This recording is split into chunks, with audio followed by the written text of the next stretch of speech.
caso que irei apresentar agora é um caso de uma reabilitação unitária complexa que foi realizado quando eu estava cursando o mestrado na Universidade do Sagrado Coração, na cidade de Bauru, curso esse que era coordenado pelo professor Franciscone, e eu tive a felicidade de conduzir o caso juntamente com o professor Hugo Nari. Temos duas imagens, uma mostrando o sorriso da paciente, uma foto extraoral mostrando o sorriso da paciente, e outra, uma imagem intraoral, frontal, dos dentes anteriores. Observem que na imagem que mostra o lábio da paciente, a gente tem um sorriso gengival. Isso deve ser muito observado quando vamos reabilitar uma paciente que apresenta esse tipo de sorriso. Por quê? Se o dente ficar um pouco maior do que o dente natural, isso vai chamar muita atenção quando a paciente sorri. Foi o caso que aconteceu para essa paciente. Por quê? Foi colocado o implante, não foi recuperado o tecido ósseo que precisava e o tecido gengival para reparar aquela depressão que ela apresentava quando foi colocado esse implante. Podemos então observar que a coroa do dente sobre o implante ela ficou maior, chamando bastante atenção, e também vocês observem a pouca quantidade de gengiva na cervical vestibular, um problema para que quando a gente avalie ou analise o resultado final que foi obtido nesse caso, a gente possa então ter uma ideia de que esteticamente o resultado não foi tão satisfatório. E aí, isso incomodava bastante a paciente e também havia uma irritação constante naquela região, exatamente por não ter uma adaptação muito boa da prótese com o componente e pela falta de tecido gengival, que daria também uma estabilidade maior ao redor desse implante. Nós temos aqui, na primeira imagem do lado esquerdo, a remoção da coroa sobre o componente protético. Observem na imagem do meio que o componente protético que foi utilizado na época, ele foi confeccionado de maneira que na região cervical foi aplicado uma cerâmica da cor da gengiva, exatamente com o intuito de mascarar ou melhorar o resultado estético naquela região. Que a cor da cerâmica sendo da cor da gengiva, diminuiria também o comprimento do dente, que já estaria bastante grande. Então, se fosse realizado a prótese até nessa extensão que foi colocado o tecido gengival ao redor desse componente, ou a cerâmica da cor da gengiva, esse dente ficaria maior ainda e chamaria muito mais atenção quando a paciente viesse sorrir.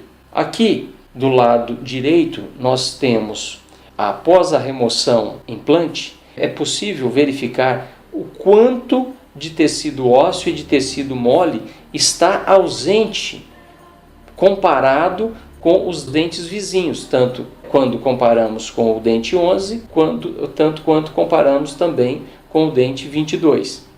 E é importante salientar que não só esse implante está com um posicionamento inadequado em relação à cervical dos dentes vizinhos, como também ela apresenta tratamentos endodônticos tanto no dente 11 quanto no dente 22, que levou também uma alteração de cor nesses dentes, restaurações resinas que não estão satisfatórias e que, quando nós realizamos ou estamos realizando um planejamento de um caso como esse, nós devemos levar em consideração não só o implante, como também devemos levar em consideração o trabalho estético que deverá ser realizado tanto nos dentes quanto sobre o implante. O primeiro passo que fizemos foi moldar esse implante. Então colocamos um transfer para que essa moldagem pudesse então nos auxiliar o quanto que esse implante estava profundo e o que poderíamos conseguir em termos de reabilitação estética. E verifiquem que após a colocação do transfer, esse implante, além de estar numa posição profunda comparada às cervicais dos dentes vizinhos, ele está também vestibularizado em relação aos dentes 11 e 22. Para realizarmos esse planejamento, é muito importante uma radiografia periapical. E essa radiografia que nós temos aqui, ela nos mostra que o implante ele está num posicionamento bastante profundo, porém a paciente apresenta uma estrutura óssea na cervical dos dentes vizinhos que mantém a papila no nível muito bom nessas áreas, nas ameias. E aqui, o que nós podemos planejar nesse momento? O que é o nosso pensamento? Se nós removêssemos esse implante, nós teríamos que, como ele é um implante muito longo, teríamos uma perda óssea considerável, teríamos que repor esse enxerto ósseo, teríamos que repor esse tecido ósseo que foi perdido e também realizar um enxerto gengival para repor o tecido gengival que foi perdido. Como verificamos que havia matriz óssea, e é extremamente importante para nós essa matriz óssea nos dentes vizinhos, e tínhamos uma distância de mais de 2 milímetros do implante, ou seja, das paredes laterais do implante até as raízes dos dentes vizinhos, nós optamos então em realizar uma cirurgia segmentar e reposicionar esse implante, tanto no sentido horizontal quanto no sentido vertical, tá? E é importante para nós, nesse momento, a gente confeccionar um guia cirúrgico que nos oriente a posição adequada desse implante em relação à cervical dos dentes vizinhos. E aí nós então confeccionamos um guia. Esse guia ele vai ser aderido, vai ser colado na incisal dos dentes vizinhos. Verifiquem na imagem do lado direito que o posicionamento ideal desse implante, né, na cervical, ele está basicamente quase 3 milímetros, ou em média 3 milímetros, distante da posição adequada comparada à posição que ele apresenta agora. E para a confecção desse guia, na realidade é uma dica, né, muito importante, o componente protético que vai ser utilizado nesse guia, ele não pode ter um hexágono, esse componente tem que ser liso, tá? Ou seja, para próteses múltiplas, porque quando formos reposicionar esse implante, ele vai encaixar facilmente. Se nós confeccionarmos a prótese guia ou a prótese que vai ficar aí, ela vai ter duas funções, uma prótese guia e uma prótese provisória. Se nós então confeccionarmos ela com um componente unitário, possivelmente nós não vamos conseguir uma adaptação adequada daquele implante no guia. Por quê? É muito difícil encaixar esses hexágonos, né, quando nós estamos fazendo uma cirurgia segmentar, porque esse vai ser o planejamento nosso de realizar, né, essa cirurgia trazendo o implante para a posição mais adequada possível e ao mesmo tempo, né, nós temos que estabilizar, é importante isso, nós temos que estabilizar esse implante tanto na incisal com o guia quanto na cervical através de mini placas.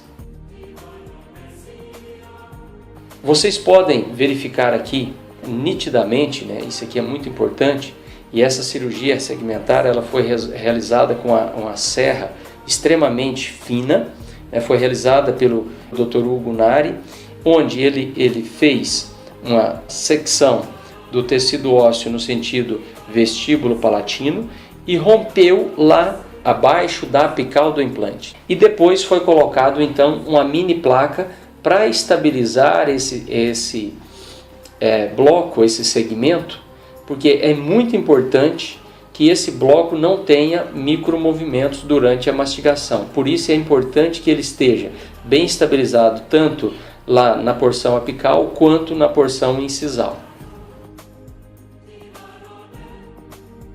Depois que foi realizado o segmento do implante e colocado esse segmento, bloco de tecido ósseo e implante, na posição adequada, foi realizado então o tracionamento do tecido gengival, foi liberado no fundo de vestíbulo para recobrir todo aquele bloco de implante e tecido ósseo. Isso é extremamente importante para a nutrição daquele bloco que está com o implante. Após um período de 4 meses de estabilidade, nós então removemos a estabilidade, ou seja, na estabilidade incisal, e podemos nesse momento também remover a placa, a mini placa. Vocês vão verificar o implante já colocado em função.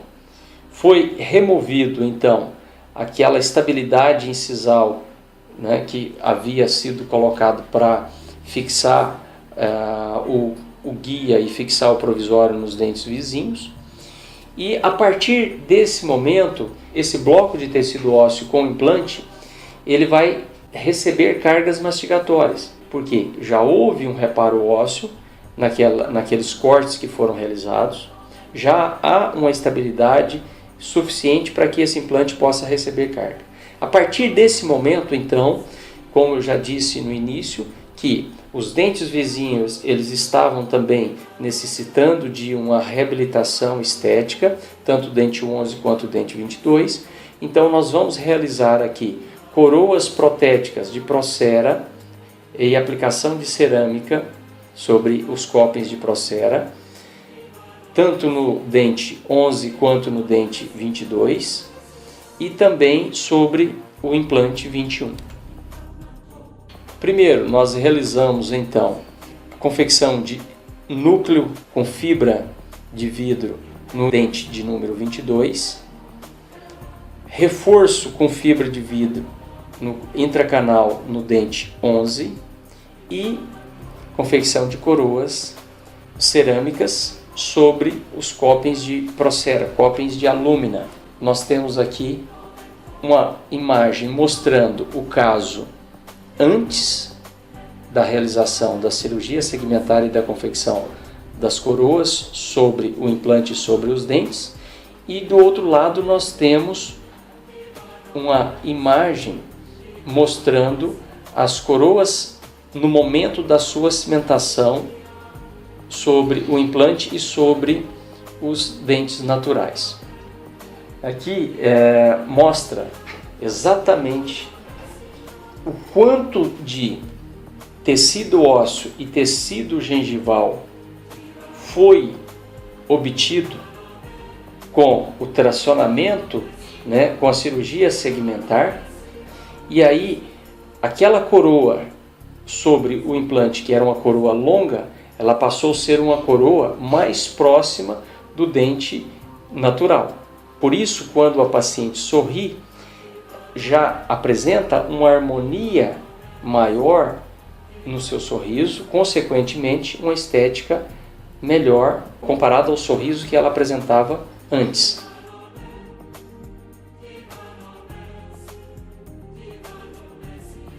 Nós temos ainda aqui uma imagem que foi realizado após a cimentação. Esse caso, lembrando que ele foi conduzido por mim e pelo professor Hugo Nari, e nós acompanhamos esse caso por um período já de mais de 8 anos. Nós temos hoje um acompanhamento de quase 10 anos.